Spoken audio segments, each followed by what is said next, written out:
नमस्ते प्रिय छात्रों। इससे पहले हमने आपकी पुस्तक वसंत भाग 3 का 7वां पाठ क्या निराश हुआ जाए देखा। उसी पाठ से संबंधित एक कविता आप ही की पुस्तक में है, यह सबसे कठिन समय नहीं, जिसकी कवयित्री जया जादवानी है। यह सबसे कठिन समय नहीं और क्या निराश हुआ जाए, इन दो पाठों से संबंधित, यानी इन दो पाठों का संबंध कहीं न कहीं है। दोनों में भी एक विचार बताया है। एक का अध्ययन करते समय दूसरे पाठ की सहायता हम ले सकते हैं। जिनमें आत्मविश्वास नहीं होता है, जो डरते रहते हैं हमेशा, उनके लिए ढाढ़स बंधाने का काम जया जादवानी अपनी इस यह सबसे कठिन समय नहीं कविता में करती है। हम पहले कविता पढ़ेंगे। नहीं, यह सबसे कठिन समय नहीं, अभी भी दबा है चिड़िया की चोंच में तिनका और वह उड़ने की तैयारी में है। नहीं, यह सबसे कठिन समय नहीं, अभी भी दबा है चिड़िया की चोंच में तिनका और वह उड़ने की तैयारी में है। अभी भी झरती हुई पत्ती थामने को बैठा है हाथ एक, अभी भी भीड़ है स्टेशन पर, अभी भी एक रेलगाड़ी जाती है गंतव्य तक, जहां कोई कर रहा होगा प्रतीक्षा।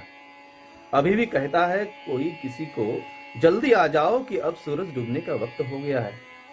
अभी भी कहा जाता है उस कथा का आखिरी हिस्सा, जो बूढ़ी नानी सुना रही सदियों से दुनिया के तमाम बच्चों को। अभी आती है एक बस अंतरिक्ष के पार की दुनिया से, लाएगी बचे हुए लोगों की खबर। नहीं, यह सबसे कठिन समय नहीं। समस्याएं जीवन में आती है, परंतु उन समस्याओं का कहीं ना कहीं उत्तर होता है। ऐसी कोई भी संसार में समस्या नहीं है जिसका कोई उत्तर नहीं है। हर एक समस्या का हल होता है, बस होती है ढाढ़स की जरूरत, हिम्मत की जरूरत होती है, धैर्य की जरूरत होती है। आपने एक कविता कहीं पढ़ी होगी जो बूंद के जीवन पर है। एक बूंद बादल से निकल जाती है और बीच में उसे आंधियां मिल जाती है, और ऊपर से देखती है वो बादलों से जब छूटती है तो वो बाद में संकटों का सामना, विविध संकट उसके जीवन में आते हैं। उन संकटों का सामना करते करते वह विचार करती है, डर जाती है वह, मैं अपने बादल रूपी घर से क्यों निकली। अब मैं आग में मिल जाऊंगी या मिट्टी में मिलकर नष्ट हो जाऊंगी।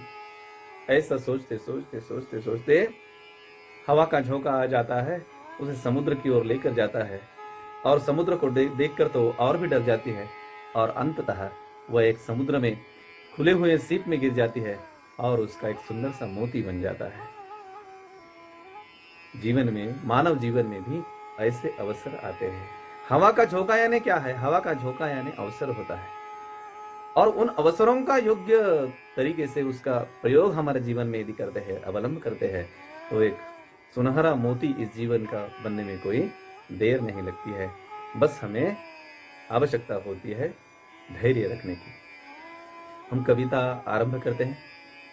नहीं, यह सबसे कठिन समय नहीं है, अभी भी दबा है चिड़िया की चोंच में तिनका और वह उड़ने की तैयारी में है। कवयित्री बार बार हमें यह बताकर सचेत करती है, यह सबसे बड़ी समस्या नहीं है, यह सबसे कठिन समय नहीं है।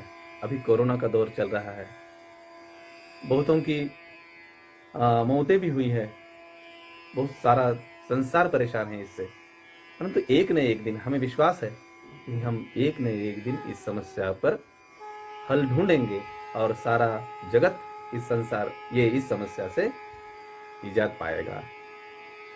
कवयित्री बार बार एक ही बात कहती है कि नहीं, यह सबसे कठिन समय नहीं है। हमें ढाढ़स बंधाती है वह कि यह सबसे कठिन समय नहीं है, अभी भी दबा है चिड़िया की चोंच में तिनका और वह उड़ने की तैयारी में है। चिड़िया कितनी सी छोटी सी होती है और वह तिनका तिनका तिनका तिनका जमा करके एकत्रित करके अपना सुंदर सा घोंसला बनाती है। बहिणाबाई चौधरी की कविता मैंने आपको कभी बताई होगी। तो वह अरे खोप्यामध्ये खोपा सुगरणीचा चांगायला, देखा पिलासाठी तिने जीव झाडाले टांगायला, तिची इलुसी चोच तेच दात तेच ओठ, तुले दिले रे देवाने 2 हात 10 पोट।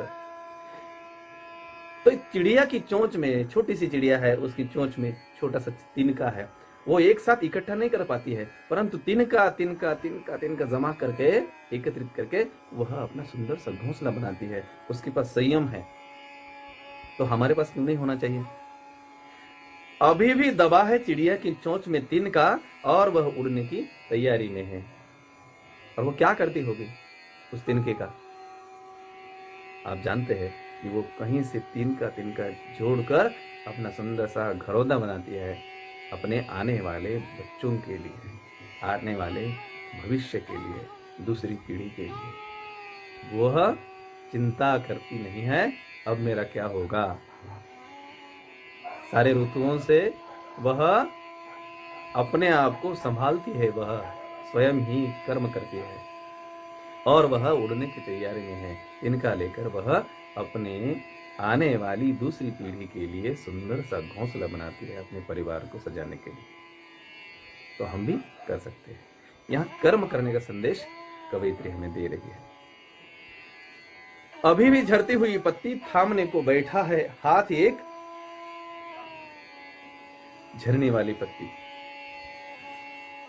जीवन में आना जाना तो लगा ही रहा है। हर कोई जन्म लेता है और जन्म लेने वाला एक न एक दिन झड़ती हुई पत्ती की तरह इस दुनिया से चला जाता है। झड़ती हुई पत्ती थामने को बैठा है हाथ एक। पत्ती पेड़ से गिरती है, परंतु वो मिट्टी में मिलती है क्या? नहीं। कहीं न कहीं उसको थामने के लिए, उसको आधार देने के लिए, उसकी समस्या सुलझाने के लिए कोई न कोई मदद करने वाला हाथ उसे मिल जाता है। उसी तरह हम भी जब अपने घरों से निकलते हैं, हम भी अपने कर्म करते हैं जीवन रूपी पथ पर, कोई न कोई, डरने की जरूरत नहीं है, कोई न कोई सहारा, कोई न कोई सहायता हमें देने वाला होता ही है, परंतु पहले हमें कर्म करने की जरूरत है। अभी भी झड़ती हुई पत्ती थामने को बैठा है हाथ एक, अभी भी भीड़ है स्टेशन पर, अभी भी रेलगाड़ी जाती है गंतव्य तक। गंतव्य यानी जहां हमें पहुंचना है, वह स्थल, वह स्थान यानी गंतव्य। अभी भी भीड़ है स्टेशन पर, अभी भी एक रेलगाड़ी जाती है गंतव्य तक। हम रेलवे स्थानक पर रेलगाड़ी की प्रतीक्षा करते हुए बैठे रहते हैं। अभी आएगी, अभी आएगी, अभी आएगी, हम प्रतीक्षा बैठे रहते हैं। एक आशा है कहीं ना कहीं हमारे मन में कि अभी रेलगाड़ी आएगी और हमें अपने गंतव्य तक पहुंचाएगी। कहीं ना कहीं हमारे मन में आशा होती है और वह जरूर हमारे जहां पहुंचना है, हमारे गंतव्य स्थल तक हमें पहुंचाएगी। एक हर एक के मन में आशा है, निश्चित रूप में वह हमारी गाड़ी आएगी, यानी रेलगाड़ी आएगी, एक अवसर आएगा। रेलगाड़ी यहाँ सिंबल है, प्रतीक है कि हमारे जीवन में कहीं न कहीं हर समय अच्छे अवसर आते रहते हैं। उन अवसरों की हमें प्रतीक्षा करनी चाहिए और उन अवसरों का हमारे जीवन में अच्छी तरह प्रयोग करना चाहिए। अभी भी प्रतीक्षा है, अभी भी भीड़ है स्टेशन पर। भीड़ किस लिए? प्रतीक्षा करती रहती है अवसर की। अभी भी भीड़ है स्टेशन पर, अभी भी रेलगाड़ी जाती है गंतव्य तक। जहां कोई कर रहा होगा प्रतीक्षा, वहां भी उसकी कोई प्रतीक्षा कर रहा है। जैसे हमने उस अवसर की प्रतीक्षा की, तो उसी तरह उस रेलगाड़ी की, उस अवसर की वह प्रतीक्षा कर रहा है। अभी भी कहता है कोई किसी को, जल्दी आ जाओ कि अब सूरज डूबने का वक्त हो गया है। एक दूसरे की चिंता करने वाले यहाँ लोग हैं। आपने छोटा भीम देखा होगा। छोटा भीम में उस भीम के लिए कोई टास्क दिया होता है और कोई काम दिया होता है जिससे उसके मित्र उस समस्या से निकल जा सकते हैं, और वो काम उसको सूरज डूबने से पहले करना होता है। उसको देर हो रही है वो काम करने में, तो उसके साथी उसको कहते हैं, जल्दी करो भीम, सूरज डूब रहा है। और वो जल्दी जल्दी में अपना काम निपट लेता है और सूरज डूबने से, सूर्यास्त होने से पहले वो काम कर देता है, और उस चुड़ैल की चंगुल से उसके सारे साथी छूट जाते हैं। वो चिंता नहीं करता है कि अब सूरज डूब जाएगा, मेरा काम नहीं होगा, अब मेरा क्या होगा और मेरे दोस्तों का क्या होगा, नहीं सोचता है, परंतु अपने काम में मन लगाकर एकाग्रचित्त होकर लगा रहता है, और वो कठिन समय भी उसके लिए सुनहरा अवसर बनकर सामने आ जाता है। अभी भी कहा जाता है उस कथा का आखिरी हिस्सा जो बूढ़ी नानी सुना रही सदियों से दुनिया के तमाम बच्चों को। नाना नानी की कहानियां आपने सुनी होगी, हर एक ने सुनी है, और हर कहानी के अंत में क्या होता है? हर कहानी के अंत में एक उपदेश होता है, सीख होती है उस कहानी की। दुनिया के तमाम बच्चों को अनुभवी पुरुष, नाना नानी कौन है?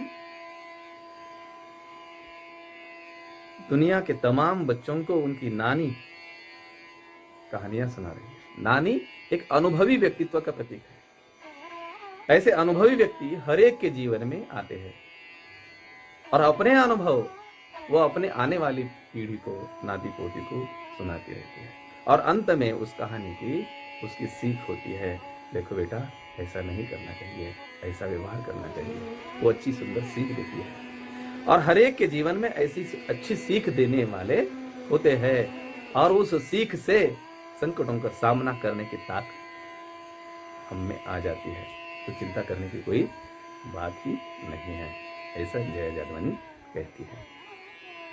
अभी भी कहा जाता है उस कथा का आखिरी हिस्सा जो बूढ़ी नानी सुना रही सदियों से दुनिया के तमाम बच्चों को।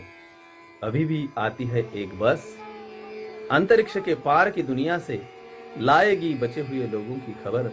नहीं, यह सबसे कठिन समय नहीं।